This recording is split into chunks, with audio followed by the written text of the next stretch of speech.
नमस्कार व्यूअर्स, और इस समय हमारे साथ बेहद एक्सक्लूसिव बातचीत के लिए जुड़ रहे हैं बाबा रामदेव। योग गुरु हैं और अपने बयानों के लिए जाने जाते हैं। बाबा रामदेव, आपको मेरा नमस्कार, राम राम। कैसे हैं आप?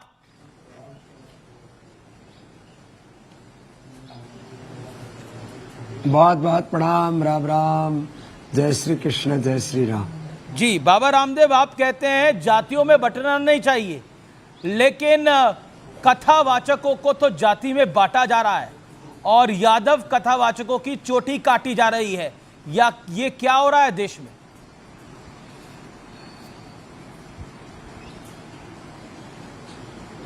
देखिए, सनातन धर्म के जो मूल मूल्य, आदर्श, सिद्धांत, मर्यादाएं हैं, उसमें ईशोपनिषद का कहें या हम यजुर्वेद का 40वां अध्याय है, जो मूल तत्व है वेदों का, यस्तु सर्वाणि भूतानि आत्मविजानत तत्र को मोह कह शोकः एकत्वम अनुपश्यत। सबके भीतर एक सच्चिदानंद परात्पर ब्रह्म है।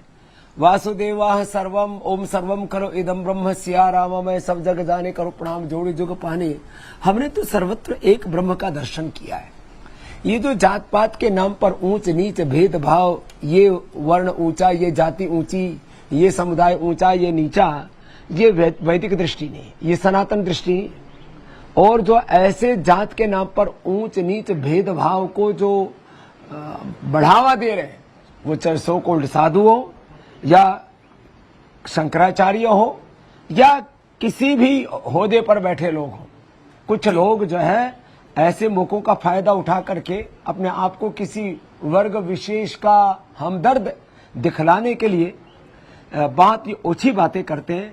किसी एक जाति विशेष की सुप्रीमेसी कायम करने के लिए या ये दिखाने के लिए कि हम तुम्हारे हमदर्द हैं। ये सारे हिंदुत्व, सनातन के, वेद के, नहीं, एक तरफ तो कहा जाता है बाबा रामदेव जी, एक तरफ कहा जाता है ये बटेंगे तो कटेंगे, पर सनातन के नाम पर पाप कर रहे हैं। जी, एक तरफ कहा जाता है बटेंगे तो कटेंगे, अगर जातियों में बटोगे तो देखो तुम्हारे साथ क्या हश्र होगा।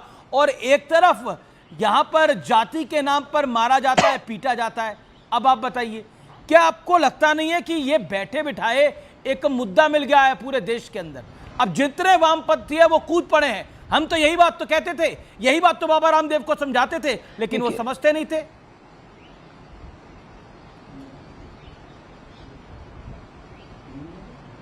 देखिए, ऐसा देखो, मुझे ना वामपंथियों की सीख की जरूरत है जी, और ना मुझे किसी व्यक्ति विशेष को कुछ कहना है।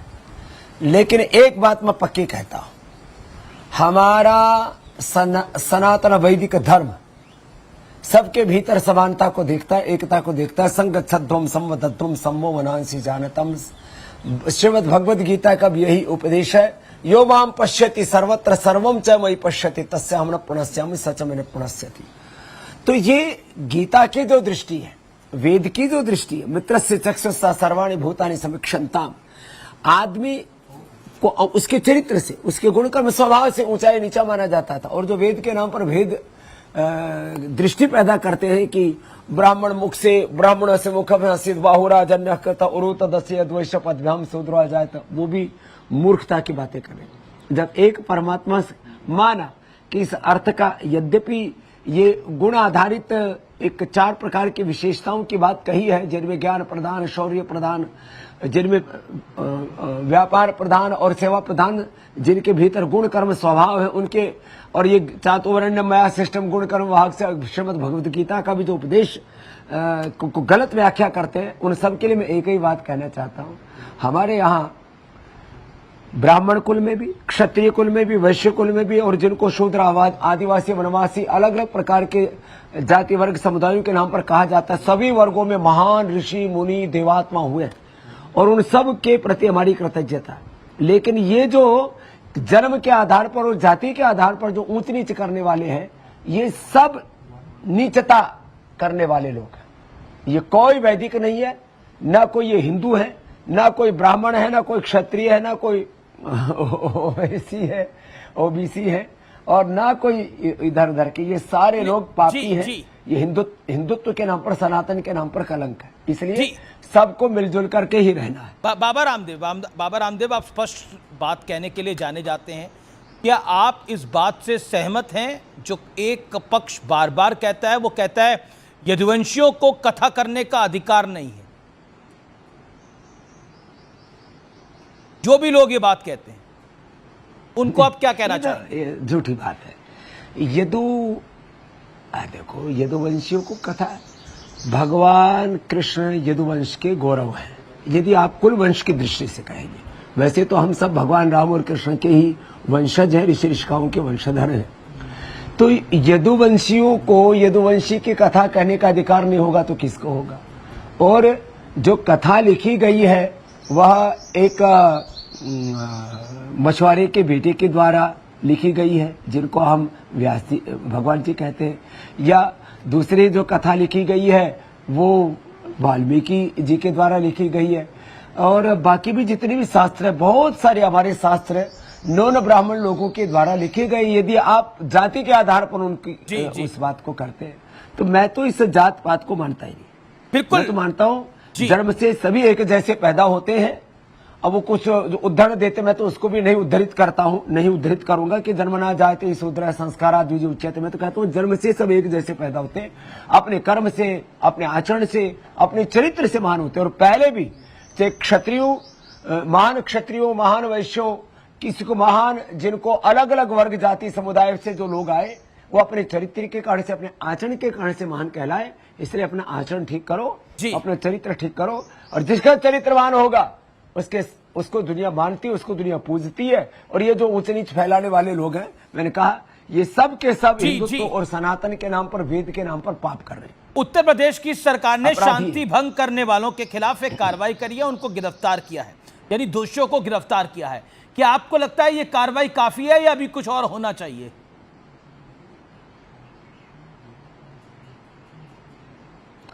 देखिए, मैं आरोप प्रत्यारोप इसमें जो कानूनन किसकी गलती है, कितनी गलती है, किसको क्या सजा मिलनी चाहिए, इसके लिए पुलिस प्रशासन, कोर्ट, न्यायालय, मैं उस पर विश्वास रखता हूं। मैं देश के संविधान, उसके ऊपर 100% श्रद्धा रखता हूं। दूसरी तरफ वेद के विधान और अपना सांस्कृतिक जो संविधान है, हमारे पुरखों ने जो हमें बहुत बड़ी सांस्कृतिक विरासत दी, उस पर भी समान रूप से विश्वास रखता हूं। और सबसे बड़ी बात है, मैं जो ह्यूमन वैल्यूज है, मानवीय मूल्य है, प्रकृति का विधान है, मानव धर्म से बड़ा कोई धर्म क्या होगा? और मनुष्य से जाति और बड़ी जाति क्या होगी? हमारा खून का रंग सबके भीतर एक है, liver, kidney, heart, brain, soul सब जगह एक है। एकत्व, सह अस्तित्व, सामंजस्य, हार्मनी, वननेस, कोएग्जिस्टेंस, हार्मनी, यही तो हमारी संस्कृति के मूल तत्व हैं। और मैं एक एक शब्द, एक एक जो सनातन का तत्व, उसके वेद दर्शन उपनिषदों के उद्धरण के साथ कह सकता हूं। और मैं तो और दूसरी बात कह रहा हूं, जी, ये जो हिंदुत्व कहे, हम बौद्ध दर्शन कहे, जैन दर्शन कहे, यहां तक कि जो कम्युनिस्ट हैं, उनके भी जो कन्फ्यूशियस हैं, उनके भी 99% विचार आचार्य चाणक्य से और वेदों से मिलते हैं। इसलिए ये जो आपस में बखेड़ा करते हैं, एक दूसरे को बखेड़ा तो हो ही गया है। अब इस विषय को लेकर ऊंचा नीचा बता करके समाज में भेद के बीज डालते हैं। जी, अब बखेड़ा तो बाबा हो ही गया है। अगर आपको खुद आना पड़ रहा है और आपका साक्षात्कार हम कर रहे हैं, तो आप सोचिए कितना बड़ा बखेड़ा हो गया है। अब मैं बात करता हूं एक बड़ी इंडिविजुअल। आप कह रहे हैं कि यदुवंशी की कथा यदुवंशी ही करेगा, नहीं तो कौन करेगा। लेकिन कुमार विश्वास कहते हैं कि कथा सुनाने का अधिकार सभी को है, जाति से मतलब नहीं है। लेकिन आपका बयान है मारा भगवान भी दूसरे छीन लियो। एक कोई बात हुई क्या? भगवान तो सबके हैं, पर कोई ये कहे कि भगवान श्री कृष्ण की कथा हम ही सुनाएंगे, ये बात सही नहीं है। लेकिन उन पर भी आरोप है कि उन्होंने झूठ बोल के कथा सुनाई, यानी वो यदुवंशी थे, उन्होंने बोला हम कुछ और हैं। एक आरोप दूसरी पक्ष को भी है। नहीं, देखो ऐसा, ये ऐसा देखो, ये सब बातें ना आरोप प्रत्यारोप है। अमीश भाई, इस पर किसी को भी नहीं पढ़ना चाहिए, ना पत्रकारों को पढ़ना चाहिए जी, न किसी भी प्रकार से साधु संत महात्माओं को, सो कोल्ड शंकराचार्यों को। मैं सो कोल्ड इसलिए बोल रहा हूं, अभी कहा किसी को नहीं पता कि किसने क्या कहा। आप कहीं सुनी पर कुमार सुनाई विश्वास कही का बयान कहाई तो मैंने बातें, कोट करा और आपका आरोप बयान भी कोट करा। प्रत्यारोपों के आधार पर आप निर्णय नहीं कर सकते।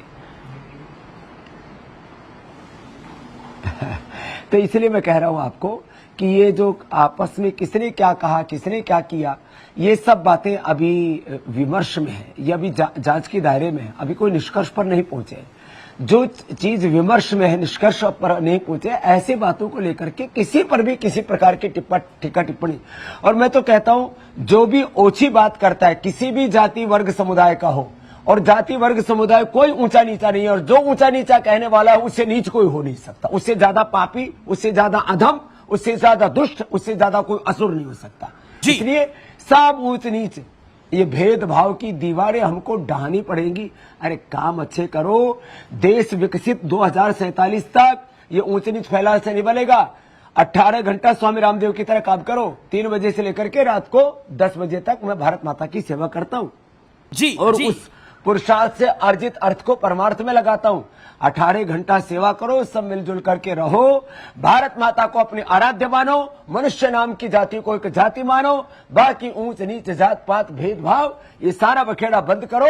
और जितने, मैं तो पत्रकार भाइयों से भी कहूंगा, जो अलग अलग जो होदों पर बैठे हुए उन लोगों से भी कहूंगा कि आप ये आरोप प्रत्यारोप की बातें करके किसी भी तरह से आग में घी ना डालें, समाज में एकता की बात करें। आग में घी तो डली गया जब इस पे राजनीति होने लग गई। मैं ज्योतिष पीठ के शंकराचार्य स्वामी श्री श्री अभिमुक्तेश्वरानंद सरस्वती जी को कोट कर रहा हूं। वो कह रहे हैं अखिलेश यादव ने हिंदू समाज को तोड़ने वाला बयान दिया है। क्या आप ज्योतिष पीठ के शंकराचार्य की बात से सहमत हैं? अखिलेश यादव ने समाज को तोड़ने वाला बयान दिया है, हिंदू समाज को? देखिए, मैं ना तो किसी राजनेता के बयान के ऊपर जाऊंगा, मैं राजनेता की बात ही नहीं कर रहा, शंकराचार्य जी के। देखो हमारे देश में मैं तो शंकराचार्य स्वामी अभिमुक्तेश्वरानंद स्वामी जी की बात कर रहा हूं। दो बातें कर रहा हूं। 4 पीठों के 4 शंकराचार्य। और अब देखो, शंकराचार्य हमारे सनातन के गौरव होते हैं, लेकिन एक बात आपको बता देना चाहता हूं, हमारे किसी वेद दर्शन उपनिषद शास्त्र में नहीं लिखा हुआ कि हिंदू धर्म का ये ठेकेदार है। हमारे यहाँ पर कोई ठेकेदार नहीं है, बिल्कुल बिल्कुल नहीं लिखा हुआ। लेकिन वो कह रहे हैं कि अखिलेश यादव का बयान हिंदू समाज को तोड़ने वाला बयान था, और इसलिए अभिमुक्तेश्वरानंद सरस्वती जी, आप उससे सहमत हैं, असहमत हैं? यह आपका न्यूट्रल व्यू है। 3 ऑप्शन आपके सामने। मैं वापस आपको मैं किसी भी शंकराचार्य के बयान पर कोई टिप्पणी नहीं करना चाहता। मैं एक ही बात कहना चाहता हूं, भारत का हर एक बालक किसी भी वर्ग जाति समुदाय में पैदा हुआ है, उसका मूल तत्व है रामो हम, कृष्णो हम, हनुमत हम, शिवो हम, आत्मा हम। मैं नित्य शुद्ध बुद्ध सच्चिदानंद स्वरूप शिव आत्मा हूं, और ये हमारी शुद्धता की ये कसौटी है। इस कसौटी पर हमें जीना है, और मैं सब जाति वर्ग समुदाय के लोगों को कहूंगा, सनातन धर्म जीने का तत्व है, धारण करने का तत्व है, और बाकी सब जो धर्म के नाम पर चल रहा है ये सब उल्टा सीधा बखेड़ा, ये पाप है, ये अधर्म है, ये नीचता है। इस सब बखेड़े में मत पड़ो, अपना आचरण सुधारो, कर्म अच्छे करो, मिलजुल करके सब नर करे परस्पर प्रीति, चले स्वधर्म निरत श्रुत नीति, संस्कृतेन गमे महिमा श्रुतेन विराधिसी। बहुत से हम तो वर्णाश्रम धर्म के संरक्षक हैं, हम तो ये सब बकवास करने वाले लोग हैं। कोई भी हो, चाहे मैं किसी का नाम नहीं बोलूंगा, वर्णाश्रम के नाम पर, जातियों के नाम पर कोई भी बांट रहा है, चाहे वो कोई शंकराचार्य जी है, चाहे कोई महामंडलेश्वर है, चाहे कोई नेता है, चाहे वो कोई पत्रकार है, चाहे सो कोल्ड लिटरेट इडियट जो अपने आप को थिंक टैंक्स कहने वाले लोग हैं, ये सब हिंदुत्व के नाम पर कलंक है, पाप है, नीचता है। ओके, मैं आपसे अगला सवाल पूछता हूं। ये बाबा बागेश्वर बहुत सारे पैसे लेते हैं, 50 लाख रुपए लेते हैं, ये कहा जा रहा है। वो कहा है कि कथा, ये जो बाबा लोग हैं ये बहुत पैसे लेते हैं। अब ये भी नेता ही कह रहे हैं, आप बताइए क्या करिएगा?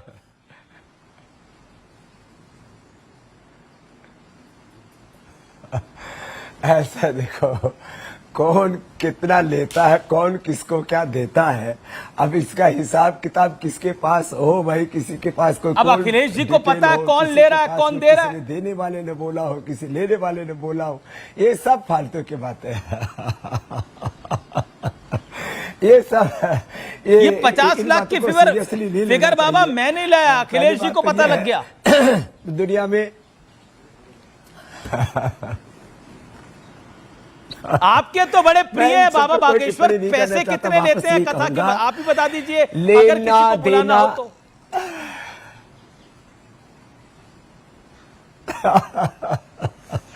ऐसा है, जिसको बुलाना हो वो जाकर के हम फोन करवा देंगे, जिसको मिलने के लिए समय नहीं मिल रहा हो तो हम मिलवा देंगे।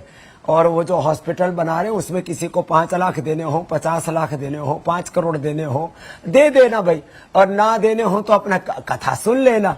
और भाई फिर भी यूट्यूब पे भी आते हैं उनके वीडियो, उस पे सुन लेना, नहीं तो हम ऐसे ही सुन लो ना, हम सुना देते हैं सब कथा। तुम्हारे भीतर राम है, तुम्हारे भीतर कृष्ण है, तुम्हारे भीतर हनुमान है, तुम्हारे भीतर शिव है, और तुम ही शिवावतारी हो, शिवो हम शुद्धो हम, यही भगवान आदि शंकराचार्य कह रहे, यही वेद कह रहे, स्वामी रामदेव कह रहे। जी, लेकिन देखिए अब बागेश्वर बाबा भी जो हैं वो भी जिसे कहते हैं बजरंगबली के चेले हैं, वो भी कह देते हैं, वो कहते थे अब मैं हर गधे की बात का जवाब तो दे नहीं सकता। अब बताइए।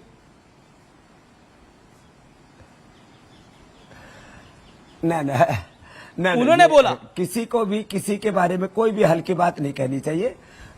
वो हमारे छोटे भाई हैं, यदि उन्होंने ऐसा बोला तो उनको हम डांटेंगे, उनको भी हम बोलेंगे ऐसा नहीं बोलना चाहिए। और उनको भी कोई हल्का बोलता है तो हम जरूरत पड़ेगी तो अखिलेश जी को भी बात करेंगे, भाई आप अपनी राजनीति करो, इन बाबाओं के पीछे मत पड़ो।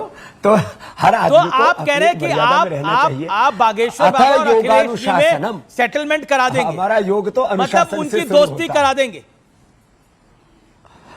और लाइव टेलीकास्ट के लिए न्यूज़ 18 को भी बुला लीजिएगा जब आप करेंगे ये। नहीं, मैं कोई बिचौलिया नहीं हूं। नहीं, मैं तो नहीं, आप प्रभावी व्यक्ति हैं भाई, आप उन सबके वरिष्ठ हैं, बिचौलिए नहीं है, आप योग गुरु श्री श्री रामदेव हैं।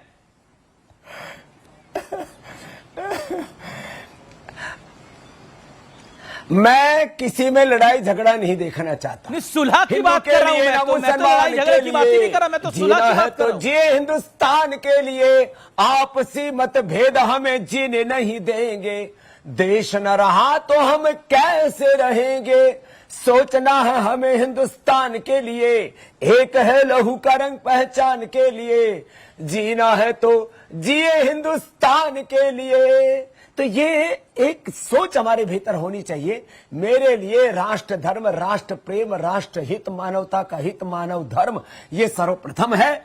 और जो मैंने भी 4 वेद, 6 शास्त्र, सांख्य योग न्याय वैशेषिक वेदांत मीमांसा ईशकेन कठमुंडुक मांडुक्य आदि उपनिषद, मैंने भी रामायण महाभारत श्रीमद् भगवत गीता 18 पुराण ये सब पढ़े। उन कुछ पढ़े लिखे लोग उल्टी व्याख्याएं करते हैं, व्याकरण शास्त्र के 2 अक्षर पढ़ लिए, निरुक्त निघंटू पढ़ लिया, उल्टी पुल्टी व्याख्याएं करने लग जाते हैं। शास्त्र के संदर्भों की गलत व्याख्या करना, संस्कृत में जो लिखा उसी को शास्त्र मान लेना, कोई प्रक्षेप शास्त्र में उसको शास्त्र मान लेना।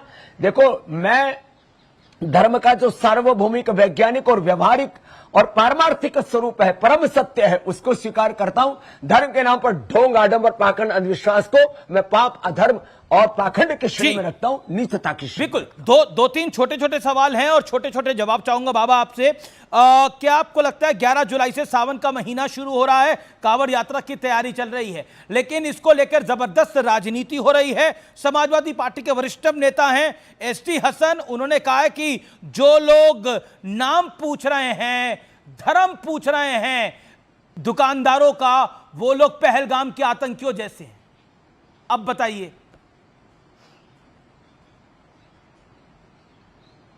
देखिए, ऐसा है, देखो भाई, कोई किसी ने दुकान खोल रखी है, पतंजलि के जितने भी स्टोर है उस पर पतंजलि का बोर्ड लगा, इसमें दिक्कत क्या, छिपाने की क्या बात है।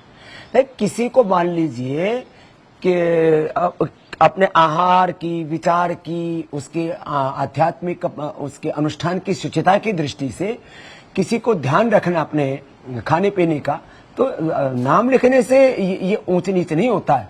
मैं तो कहता हूं सब एक ही पूर्वजों की संतान है। जो हिंदुस्तान में मुसलमान हैं उनके भी पूर्वज हिंदू ही है। सब शुचिता से जियो, पवित्रता से जियो, किसी का आहार, किसी का विचार, उसको भ्रष्ट भी मत करो।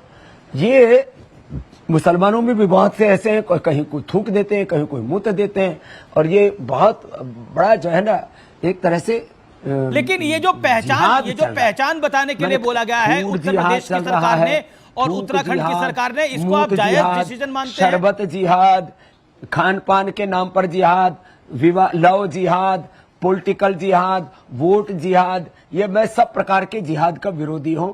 मैं तो मानव धर्म, राष्ट्र धर्म और सत्य सनातन वैदिक धर्म का पैरोकार हूं, और वो धर्म आचरण से जुड़ा हुआ है, ये वाजिब वो बात है। जीवन की पवित्रता से जुड़ा हुआ है। पवित्रता ही आत्मा का मूल धर्म है, बाकी जितना भी है धर्म के नाम पर बखेड़ा है। जो उत्तराखंड की धामी सरकार ने फैसला लिया और जो उत्तर प्रदेश की योगी सरकार ने फैसला लिया, आपको वो फैसला सही लगता है जिसमें पहचान बतानी होगी दुकानदार को? आपको बताना होगा आप कौन से धर्म से, आपका पूरा नाम क्या है? पहचान बताने में कोई दिक्कत नहीं होनी चाहिए। तो आपत्ति है कि तो क्या पहचान दिक्कत है? पूछनी स्वामी रामदेव का सबको पता है, मैं सनातन हिंदू वैदिक धर्मी भगवान रामकृष्ण को, शिव को अपने, तो क्या दिक्कत है पहचान पूछने में? सबको अपनी पहचान पर गर्व होना चाहिए। मुसलमानों को मुस्लिम होने पर गर्व होना चाहिए, सनातनियों को सनातनी होने पर गर्व होना चाहिए। इसमें कौन सी शर्म की बात है? वो कह रहे हैं कि पहचान के लिए कपड़े उतारने के लिए मजबूर करना, वो एक कह रहे हैं कि ऐसा भी हो रहा है, इसका कोई प्रूफ नहीं है अभी तक, लेकिन वो कह रहे हैं पहचान के लिए कपड़े उतरवाए जा रहे हैं, और इसीलिए जो लोग ये कर रहे हैं वो पहलगाम के आतंकियों जैसे हैं। ना, ये सब गलत बात है जी। मेरा अगला सवाल है, देखिए ये सवाल मैं आपसे नहीं पूछूंगा तो देश के साथ ना इंसाफी होगी। अगला सवाल जी बाबा, ये सब बकवास है।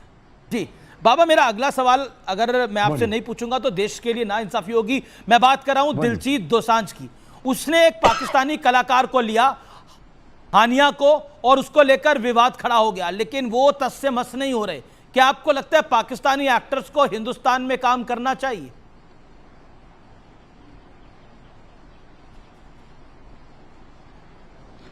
नहीं, देखिए पहली बात, पाकिस्तान के संदर्भ में एक अलग बात चल रही है। पाकिस्तान के अंदर भारत और भारतीयों के प्रति जो नफरत पैदा कर दी गई है ना, ऐसे में जितने भी विवेकशील लोग हैं, दिलजीत जी व्यक्तिगत तौर पर बहुत अच्छे इंसान है, मेरी भी बात हुई इनसे, मोदी साहब से भी वो मिले हैं, और वो योग प्रेमी भी है। अब ऐसा उन्होंने क्यों किया, मुझे लगता है उनसे भी मैं एक बार बात करने के बाद ही कुछ इस पर कह पाऊंगा। लेकिन हमको अवॉइड करना चाहिए ऐसी चीजों को, क्योंकि पाकिस्तान एज ए जो कंट्री है ना, वो एक तरह से भारत के साथ बहुत घटिया तरह की हरकतें करता रहता है, नीचता की हदों तक गिरता रहता है।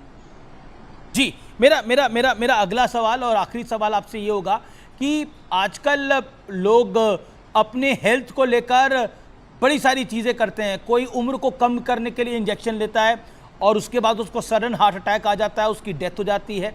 तो आप का प्रभाव बहुत है, आप बहुत बड़े योग गुरु हैं, क्या मैसेज देना चाहते हैं? अभी हाल ही में एक जानी मानी एक्ट्रेस हैं शिफारी जरीवाला, उनका निधन हो गया, दुखद हुआ, लेकिन क्या कहना चाहते हैं आप? एज को कम करने के लिए, ये जो अपने आप को जवान करने के लिए करा जाता है, इम्यूनिटी के लिए, ये मैं बहुत पूरी दुनिया के जो है ब्रायन जॉनसन जिसने मेरे घोड़े वाली वीडियो के ऊपर टिप्पणी की थी, उसके लिए भी कहूंगा। ये जो हमारी बेटी की जो डेथ हुई है, बहुत ही दर्दनाक जो मौत हुई, उनको भी कहूंगा। लॉन्गिविटी के लिए, इम्यूनिटी के लिए, एंटी एजिंग के लिए, और ये जो अलग अलग प्रकार के न्यूट्रिशटिकल्स हैं उसके लिए भी, विटामिन डी, B12, कैल्शियम से लेकर के तमाम तरह के जो सिंथेटिक चीजें प्रयोग कर रहे हो, कोई भी सिंथेटिक चीज, चाहे वो खाने पीने की है, चाहे वो hair care, dental care, skin care है, चाहे कपड़े हैं, जूते चप्पल हैं, सारी हमारी जीवनीय शक्ति को नष्ट करती है। इसलिए back to basic, back to Vedas, अपने मूल संस्कृति, अपने मूल मूल्यों की ओर लौटो। योग से बेहतर कुछ भी नहीं है। मैं आपके सामने बैठा हूं, लगभग 60 साल की मेरी उम्र होने वाली है। कहाँ लगता है बाबा आप 60 साल? यदि आप बायोलॉजिकल एज की बात करेंगे तो मैं 30 साल वालों से भी ज्यादा फिट हूँ। बाल आपके पूरे काले हैं, अब तो मेरे भी सफेद होने लग गए। अरे साहब ठीक है, मैं इसलिए कर रहा हूं। अब आपको भी मैं योग की दीक्षा देता हूं जी। भस्त्रिका करो, कपालभाति करो, अनुलोम विलोम करो, सुबह उठ करके आंवला, एलोवेरा, गिलोय, गोधन, अर्क, हनी पियो, सुबह 1 चम्मच गाय का घी पियो, देसी खाना खाओ, मिलेट्स का सेवन करो, दूध दही खाओ, देसा में देश हरियाणा, उड़ा दूध दही का खाना, ये बढ़िया चीज भाई अपनी, इन अपनाओ। ये फालतू के बर्गर, पिज्जा, चाउमीन, ये सब फालतू के जंक फूड, आजकल तो मोमोज भी बड़े चल रहे हैं। बहिष्कार करो इन सारे अनहेल्दी चीजों का, बहिष्कार करो एमएनसीज का, बहिष्कार करो चाइना का, बहिष्कार करो यूरोप की कंपनियों का, बहिष्कार करो अमेरिका की कंपनियों का। ये सारे प्रत्यक्ष परोक्ष रूप से भारत और भारतीयता के घनघोर शत्रु हैं। ये हमारी करेंसी को कमजोर करते हैं, ये हमारी अर्थव्यवस्था को कमजोर करते हैं, हमें सामाजिक आर्थिक राजनीतिक तौर पर गुलाम बनाते हैं। इसलिए हमको सबको प्रण करके योग व्रती होना चाहिए, स्वदेशी व्रती होना चाहिए और सनातन व्रती होना चाहिए कि मैं सच्चा सनातनी बनूंगा, अपने ऋषि ऋषिकाओं का मूर्त रूप बन करके उन जैसा चरित्र, उन जैसा शील समाधि प्रज्ञा से युक्त होगा। ये है मेरा तो एक ही संदेश। जी जी, चलते चलते एक आखिरी सवाल, वक्फ के कानून को लेकर अब बहुत बड़ी राजनीति हो रही है और कहा जा रहा है कि इसको कूड़ेदान में डाल देना चाहिए। तेजस्वी यादव ने एक कहा है, क्या कहना चाहते हैं आप एक लाइन में?